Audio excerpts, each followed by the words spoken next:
यादृच्छिक प्रतिचयन क्या होता है, और उसके हमने कई सारे जो विधियां थी, निदर्शन की विधियों में देव निदर्शन यानी कि यादृच्छिक प्रतिदर्श चयन पढ़ा, और इसमें पढ़ा हमने लॉटरी विधि, ढोल घुमाकर सैंपलिंग इकट्ठा करना, टिपेट विधि के द्वारा या वर्णात्मक संख्यात्मक क्रम द्वारा। फिर हमने देव निदर्शन प्रणाली के गुण भी पढ़ लिए थे, दोष भी पढ़ लिए थे। आज हम पढ़ने वाले हैं प्रतिचयन यानी कि सैंपल लेने की सविचार प्रतिचयन या सोद्देश्य प्रतिचयन विधि का। तो इसे अंग्रेज़ी में डेलिबरेट सैंपलिंग या पर्पजिव सैंपलिंग भी कहते हैं। इस प्रणाली में क्या होता है कि अनुसंधानकर्ता जो होता है वह अपनी इच्छा से कुछ प्रतिनिधि इकाइयों को चुन लेता है, और संपूर्ण समष्टि में से कौन सी इकाइयों को छोड़ा जाए, किसको ले लिया जाए, ये सब अनुसंधानकर्ता पर निर्भर करता है।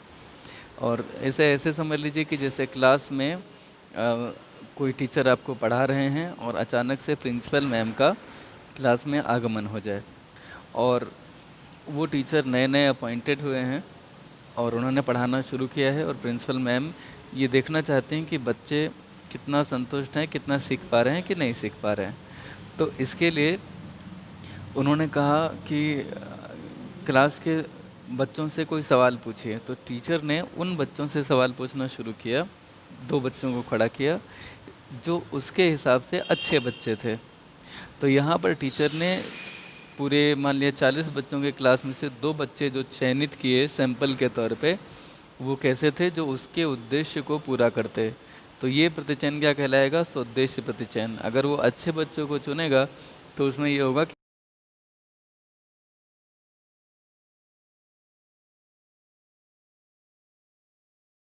इस उद्देश्य की पूर्ति हो जाएगी कि बच्चे सीख पा रहे हैं। ठीक है। मान लिया किसी क्लास में उसी टीचर को ये सिद्ध करना है कि बच्चे मेहनत नहीं कर रहे हैं, बच्चे सीखना नहीं चाह रहे हैं, तो वो ऐसे बच्चों को खड़ा करेगा, सैंपल के तौर पे ऐसे बच्चों को चुनेगा जिन्हें वो मानता है कि वो ध्यान से नहीं पढ़ पाए उस लेक्चर को। ठीक है।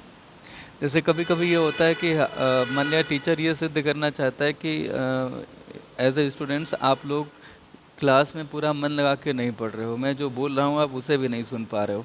और इसे सिद्ध करने के लिए वह ऐसे बच्चों को 40 बच्चों की क्लास में खड़ा करेगा जिन बच्चों को उसने नोटिस किया था कि वो बीच बीच में बातचीत कर रहे थे और उसके द्वारा कही गई बातों पर ध्यान नहीं दे रहे थे।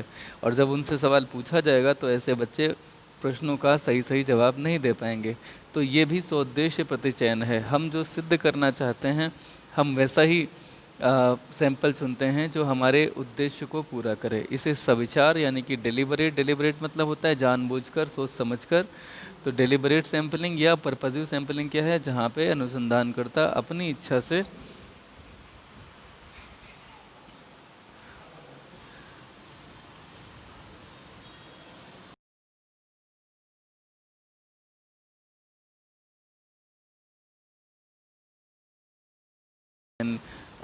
लिया जाता है तो वह कहलाता है सविचार या उद्देश्य प्रतिचयन। इसके गुण क्या हैं, ये अत्यंत सरल है और उपयुक्त विधि है अपने उद्देश्य को पूरा करने के लिए। और यह विधि सीमित इकाइयों वाले क्षेत्र के लिए अधिक उपयुक्त है, क्योंकि उसमें जितने भी वेरिएबल्स होते हैं अनुसंधानकर्ता उनसे परिचित होता है। दोष क्या है कि व्यवहारिक रूप से सामान्य व्यक्ति के लिए मदों का चयन करने में पूर्ण पक्षपात रहित और विवेकपूर्ण दृष्टिकोण अपनाना बहुत कठिन है। ज़्यादातर हम पक्षपात से ग्रसित हो जाते हैं अनुसंधानकर्ता के तौर पे, और अपने पक्षपात की वजह से हम बहुत बार ऐसे सैंपल चुनते हैं, ऐसा प्रतिचयन चुनते हैं जो कहीं ना कहीं उस अनुसंधान के निष्कर्षों को भ्रामक या भ्रांतिपूर्ण बना देता है। दूसरा, चयनकर्ता जानबूझकर अथवा अनजाने में प्रतिदर्श चयन में उन मदों को अधिक महत्व दे देते हैं जो उसके व्यक्तिगत अभिरुचि के होते हैं। और तीसरा जो इसका दोष है वो यह है कि प्रतिदर्श की शुद्धता के परिमाण की गणना करने के लिए यह उपयुक्त विधि नहीं है। अगर आपको शुद्धता का परिमाण देखना है, यानी कि अगर आप चाहते हैं कि परिणाम ज़्यादा शुद्ध हों, तो यह विधि बिल्कुल भी उपयुक्त विधि नहीं है, क्योंकि इसमें आप जानबूझ के किसी उद्देश्य विशेष को पूरा करने के लिए आप सैंपल लेते हो, तो कहीं ना कहीं वो सैंपल जो आएगा वो पूरी की पूरी श्रेणी का या पूरी की पूरी समष्टि का सही सही शुद्धता के स्तर पे प्रतिनिधित्व कर पाए, इसमें ये सक्षम नहीं होगा। तो ये आपने पढ़ा था सविचार प्रतिचयन या स्वदेशी प्रतिचयन, डेलिबरेट सैंपलिंग या पर्पसिव सैंपलिंग। जो सैंपलिंग का एक तीसरा और तरीका है वो है व्यवस्थित निदर्शन, यानी कि सिस्टमेटिक सैंपलिंग। इस प्रणाली में समस्त इकाइयों को सबसे पहले तो किसी एक क्रम में रख लिया जाता है, फिर उन पर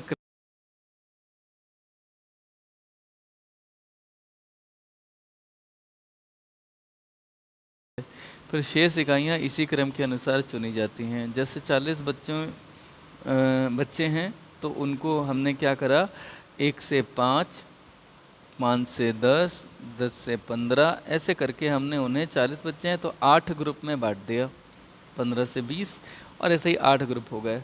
और ये हुआ कि हर ग्रुप से एक बच्चा चुन लिया जाए। ठीक, तो ये सिस्टमेटिक हो गया। इसमें जब आप 8 सैंपल चुनेंगे तो ये तय हो जाएगा कि हर 1 से 5 के बीच से भी एक बच्चा आ जाए, 5 से 10 के बीच से भी एक बच्चा आ जाए।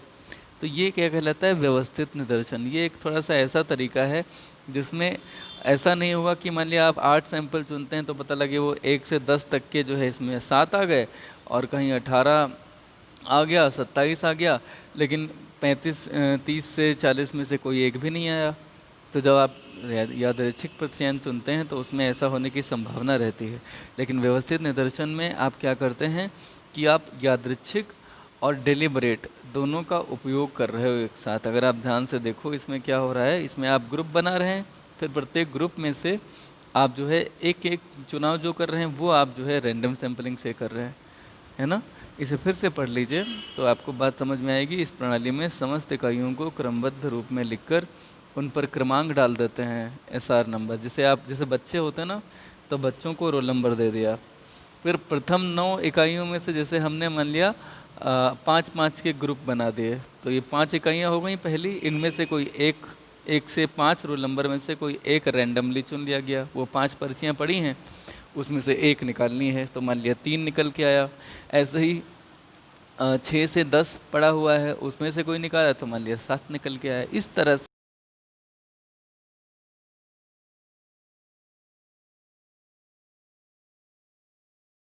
आसानी से समझ में आने जैसी है।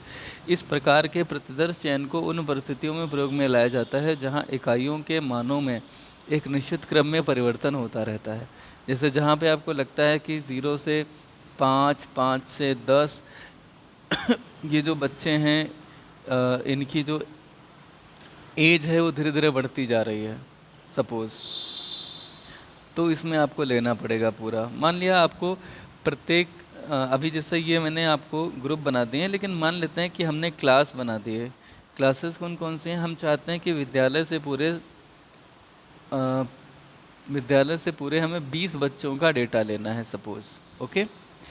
और पूरे विद्यालय में क्लासेस जो शुरू होते हैं वो मान लेते हैं कि 6A, 6B, 6C।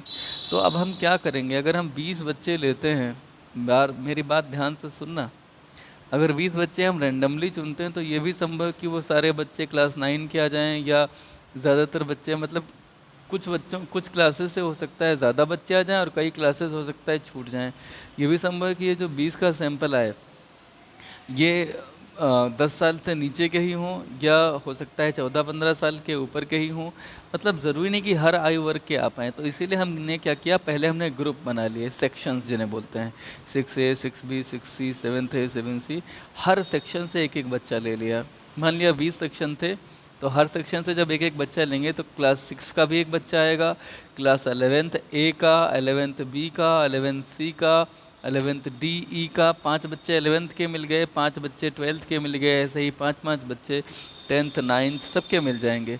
तो हर आयु वर्ग के बच्चे मिल जाएंगे। इस विधि में जहाँ पे आपने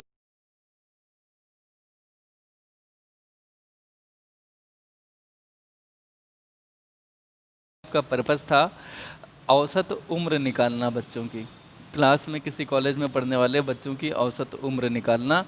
तो उसके लिए आपको व्यवस्थित निदर्शन ही अपनाना पड़ेगा, क्योंकि इसी से ये तय हो सकता है, सुनिश्चित हो सकता है कि हर उम्र के बच्चों का सैंपल में बराबर प्रतिनिधित्व हो जाए। ये तभी संभव है जब आपने पहले इसके क्लासेस बना लिए हैं, सेक्शन बना लिया और हर सेक्शन से एक एक बच्चा आपने चुन लिया है। तो मुझे लगता है शायद आपको बात समझ में आई होगी। लेकिन बड़े पैमाने पे अगर आपको ये एक विद्यालय जहाँ पे अगर मान लिया 1000-1200 बच्चे हैं तो वहाँ पर 20 का सैंपल पर्याप्त नहीं होता है। वहाँ आपको कम से कम 50 या 100 का सैंपल लेना पड़ेगा। 100 का सैंपल अगर आप लेंगे तो अगर 20 सेक्शन हैं तो आपको पता है कि प्रत्येक सेक्शन से आपको 5 बच्चे रैंडमली चुनने होंगे, और इस तरह से आपका जो आंकड़ा निकलेगा वो उतना ही शुद्ध होगा जितना बड़ा सैंपल आप साइज़ लेते चले जाओगे। 100 की जगह अगर 200 कर लो तो और शुद्धता बढ़ जाएगी। 100 की जगह अगर आपने केवल 10 कर लिया तो शुद्धता और घट जाएगी, परिणामों की शुद्धता। तो एक तो गुण इसका आप ये पढ़ रहे थे कि ये बड़ी सरल है, सुबोध है। दूसरा, इस प्रकार के प्रतिदर्श चयन को उन परिस्थितियों में प्रयोग में लाया जाता है जहाँ इकाइयों के मानों में एक निश्चित क्रम में परिवर्तन होता हो। तो जैसे इकाइयाँ हैं, बच्चों की आयु जो है जैसे जैसे क्लास बढ़ता है वैसे वैसे उनकी आयु बढ़ती चली जा रही, तो एक निश्चित क्रम में परिवर्तन हो रहा है। तो यहाँ पे व्यवस्थित निदर्शन ही उपयुक्त होगा। यह एक स्तरित प्रतिदर्श चयन है और इस चयन में यादृच्छिक और दैव प्रतिदर्श चयन दोनों की अपेक्षा व्यक्तिगत नियंत्रण अधिक रहता है। हाँ, ठीक बात है, इसमें अनुसंधानकर्ता जो है थोड़ा सा ज़्यादा डोमिनेटिंग जो है पोजीशन में होता है। तो अब हम चौथा पढ़ने वाले हैं, स्तरित प्रतिदर्श चयन, स्ट्रेटिफाइड सैंपलिंग। इस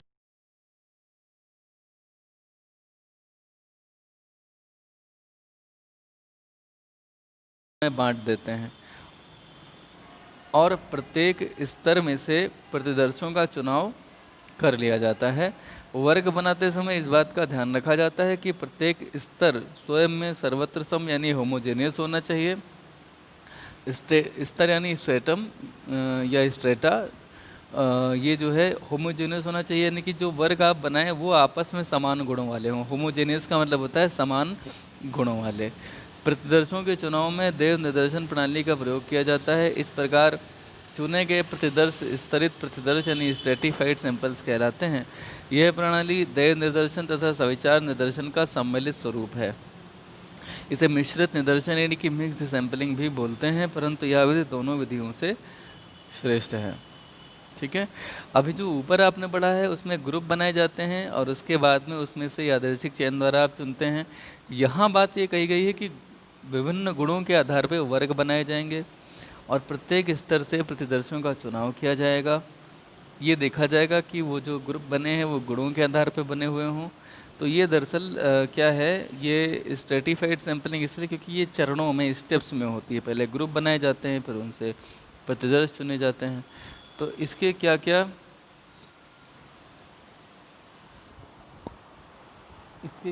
यहाँ पर गुण हैं और क्या दोष हैं, जल्दी से इसे जान लें।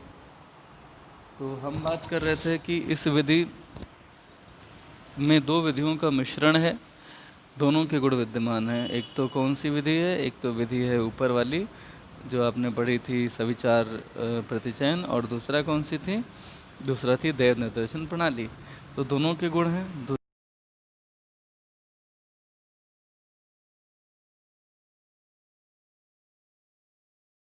उसमें विभिन्न प्रकार के गुण वाले अवयव यानी कि वेरिएबल्स पाए जाते हैं।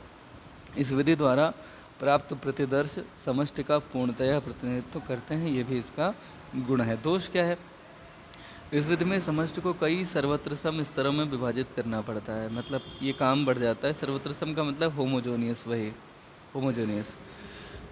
समष्टि के वास्तविक प्रतिनिधित्व के लिए समष्टि को वर्गों में विभाजित करना आवश्यक है, ये भी इसका दोष है कि वर्ग बनाना ही पड़ेगा और प्रत्येक स्तर में प्रतिदर्श चयन करना आवश्यक है। तो काम थोड़ा सा बढ़ जाता है, ये इसका दोष है। ठीक, एक और है सैंपलिंग का तरीका, जल्दी से उसे भी देख लेते हैं। वो है निविदा सैंपलिंग, कोटा सैंपलिंग। इस विधि में समष्टि को अनुसंधानकर्ता द्वारा कई भागों में विभाजित कर दिया जाता है, बांट दिया जाता है। इसके बाद गणकों का मतलब होता है वो लोग जो गणना करने के लिए जिम्मेदार हैं, गणना के जो जिम्मेदार लोग हैं, और इनको न्यूमरेटर बोला जाता है। न्यूमरेटर यानी कि वो लोग जो गणना करने वाले हैं, यानी गणक। तो उनको उसमें से प्रतिदर्श का चुनाव करने के लिए पर्याप्त सूचनाओं सहित कहा जाता है। मतलब जब आप पहले जो भी समष्टि है उसको कई भागों में बांट चुके होते हैं, तब जो न्यूमरेटर है यानी गणना करने वाले, उनको प्रतिदर्श का चुनाव करने के लिए कहा जाता है। परंतु यह विधि तभी सफल होती है जब गणक ईमानदार भी हो और योग्य भी हो।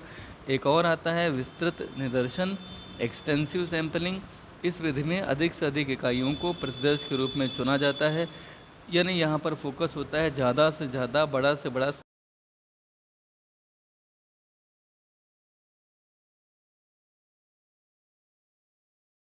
परिणाम मिलते हैं, जो आपने अभी पढ़ा था, जिसे स्ट्रेटा सैंपलिंग या स्ट्रेटिफाइड सैंपलिंग के तौर पे जाना था, स्तरित प्रतिदर्श चयन। इसे अलग से भी पूछा जाता है, तो आप इसे बहुत ध्यान से नोट करेंगे। ठीक है, अभी आपने जो प्रश्न पढ़ा वो क्या है, 3 प्रश्न हैं, अलग अलग करेंगे। एक लिखेंगे प्रश्न संख्या 1, सविचार प्रतिचयन या स्वदेशी प्रतिचयन से आप क्या समझते हैं, इसके गुण दोषों पर प्रकाश डालिए।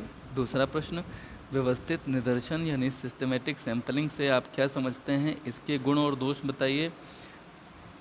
तीसरा प्रश्न, स्तरित प्रतिदर्श चयन यानी स्ट्रेटिफाइड सैंपलिंग का अर्थ और उसके गुण दोष का वर्णन कीजिए।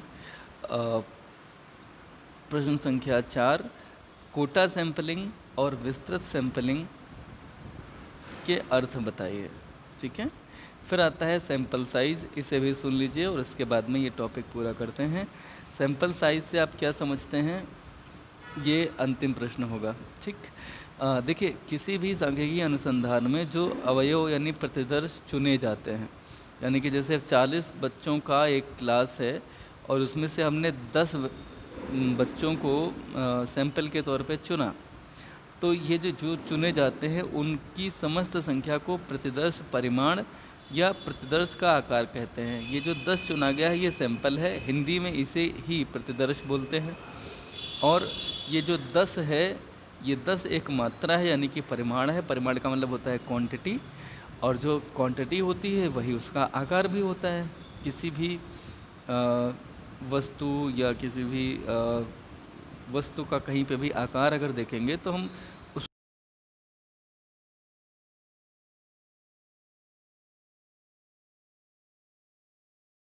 पता चलेगा कि 10 बच्चे हैं। तो सैंपल साइज़ यहाँ कितना है, 10 का। समष्टि कितनी है, 40 बच्चों की। सैंपल साइज़ कितना है, 10 का। ठीक, तो किसी भी अनुसंधान में जो अवयव प्रतिदर्श में चुने जाते हैं उनकी समस्त संख्या को, यानी कि जितने भी सैंपल चुने जाएंगे उसकी टोटल संख्या जो होगी उसको हम क्या बोलेंगे, प्रतिदर्श परिमाण या प्रतिदर्श का आकार। किसी प्रतिदर्श में कितने अवयव हों, यानी कि हम सैंपल कितना बड़ा चुने, इसका निश्चय कई एक सांख्यिकी तथ्यों को ध्यान में रखकर किया जाता है। प्रतिदर्श परिमाण यदि बहुत कम हो तो ये संभावना रहती है कि चुना हुआ प्रतिदर्श अपनी पूर्ण समष्टि का ठीक ठीक प्रतिनिधित्व ना कर पाए। जैसे 40 बच्चों की क्लास में से अगर आप केवल 2 बच्चे चुनते हैं तो हो सकता है कि वो 2 बच्चे या तो बहुत ब्रिलियंट हों, एक बच्चा चुनेंगे तो वो या तो ब्रिलियंट हो सकता है, या एवरेज हो सकता है, या बिलो एवरेज हो सकता है, या पुअर कंडीशन में हो सकता है। तो वो पूरी क्लास का क्या प्रतिनिधित्व कर पाएगा। लेकिन अगर आप उन्हीं 40 बच्चों में से 10 बच्चे चुन लें, रैंडमली चुन लें, तो आप पाएंगे कि उसमें कुछ बच्चे ऐसे होंगे जो बहुत तेज़ होंगे, मेरिटोरियस होंगे, कुछ ऐसे होंगे जो एवव एवरेज होंगे, कुछ एवरेज होंगे, कुछ बिलो एवरेज होंगे, और कुछ ऐसे होंगे जो कि वीकर बच्चे होंगे। तो कुल मिलाकर के ये पूरे क्लास का सही सही प्रतिनिधित्व कर लेगा। ये तब होगा जब परिमाण, जो प्रतिदर्श का परिमाण है यानी सैंपल साइज है, वो पर्याप्त हो, ना बहुत ज़्यादा हो ना बहुत कम हो। ठीक है, ठीक ठीक प्रतिनिधित्व तभी कर पाएगा जब सैंपल साइज़ बड़ा हो। ठीक है, हाँ, बड़ा सैंपल अगर आप लेते हैं तो उसमें सर्वेक्षण पे धन और समय ज़्यादा लगता है। अतः प्रतिदर्श का परिमाण क्या होना चाहिए, जब इस प्रश्न का जवाब ढूंढें तो हम जवाब कुछ इस तरह से पाते हैं कि जो भी हमारा सर्वेक्षण है उसका